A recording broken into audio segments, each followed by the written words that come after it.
So I've been stopping off at the store on the way home from work, getting 60-pound bags of the high-strength concrete mix, and I lay them down here, and then I take my shovel and I'll just kind of like break open the bag and then dump the bag.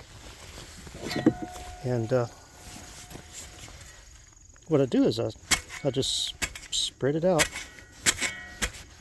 I just kind of use them into that.